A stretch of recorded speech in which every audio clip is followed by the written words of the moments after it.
肯定要好食噶啦！你送啲垃圾月餅我唔食噶喎，即係好多英文名我都記得咯，阿 Candy 啊、Jenny 啊、什麼 Tommy 啊。Oh my god！咁上一次咧，我哋就去探完京椒嘅網店啦。今次咧，我哋就嚟到我哋嘅倫教店愉景峰呢度嘅。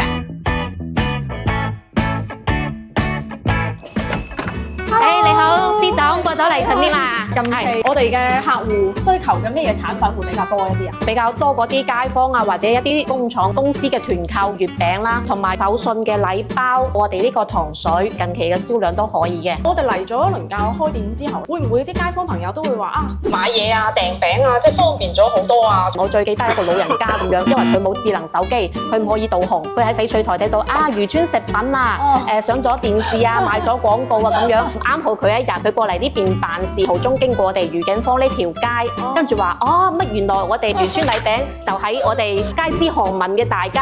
所以就唔單止喺 TVB 線上見到我哋啦，係啦，線下都偶遇到，都可以偶遇到我哋。對。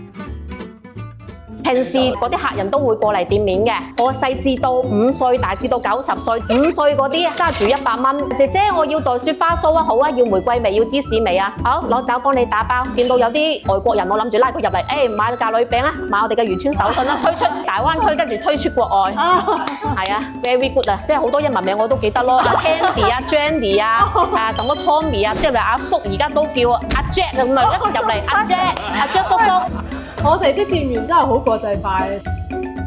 我呢幾日咧就接到一個客人，阿 Candy 咯，農曆8月要送啲月餅俾啲員工啊咁樣，問我哋呢個蛋黃薑汁，然之後咧我哋嘅紙盒係做到比較高端，嗰時咧就係話可唔可以印我哋嗰個 logo 啊咁樣，不如我到時去貴公司嗰度幫你去睇下你哋嗰個 logo 係印喺包裝袋上面啊，定係點樣啦咁樣，大概係2、3日我就上門去探訪佢，同埋即係落實呢單訂單咁樣咯，佢就覺得你哋嘅包裝設計方面比較創新，好似呢個雪花酥咁樣啊，有青雲塔咁樣嘅，都係有啲比較特色嘅一啲標誌。佢就話靚女，你咁用心喺我啲方面幫我設計呢樣嘢，今次咁樣先啦，我先幫你訂住300盒，然之後我後邊再幫你加多大概100零盒送俾嗰啲高端嗰啲 VIP 我啲客人咁樣。咁我話冇問題，我話自家要你係中意，因為你係送俾員工，我都希望如果我係你嘅員工，我都想老細你送啲靚嘅月餅俾我食下啦咁樣，肯定要好食噶啦，你送啲垃圾月餅我唔食噶喎咁樣。咁如果唔好食，我都肯定轉手。下一個，除咗大家可以到店，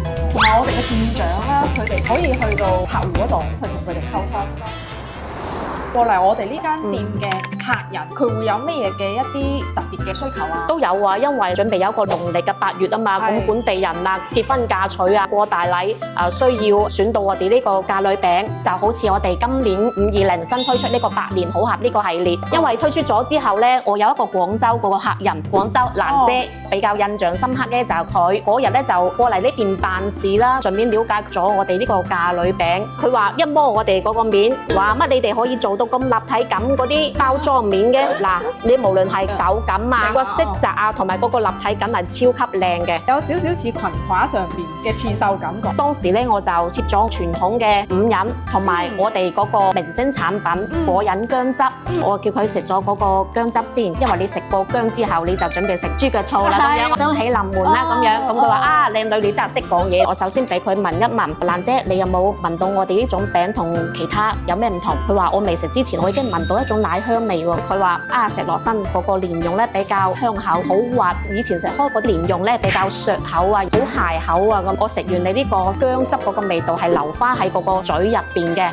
跟住佢就試咗我哋嚟攞一個口味，我哋呢個百年好合系列，佢話呢個系列唔錯，咁你幫我計下2個裝、4個裝同埋6個裝400斤大概幾錢啊？當時幫佢計咗數，佢話都比較合理，買滿100斤就會送一對，呢個就係男家嘅過大禮嗰時俾1盒女家啦，送嫁嘅前一晚我哋就要敬祖先咁樣，你呢個係擺放得越來越好，就如意你哋永結同心，百年好合咁樣。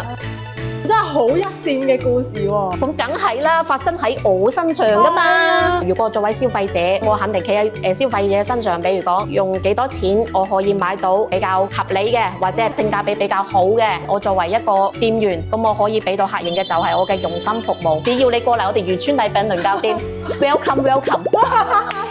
淑賢真係好 very good 啊！佢真係啊，喺我哋倫教店從開業到而家一直都咁旺。什麼時候開業的？ 2024年嘅5月2號。哇！你睇下精準。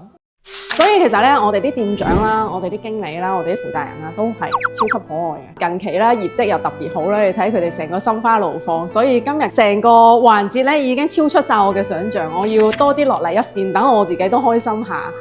喂，準備出發，去邊度傾業務啊？帶好晒裝備出發，拜拜。見面拜，喂！Oh my god！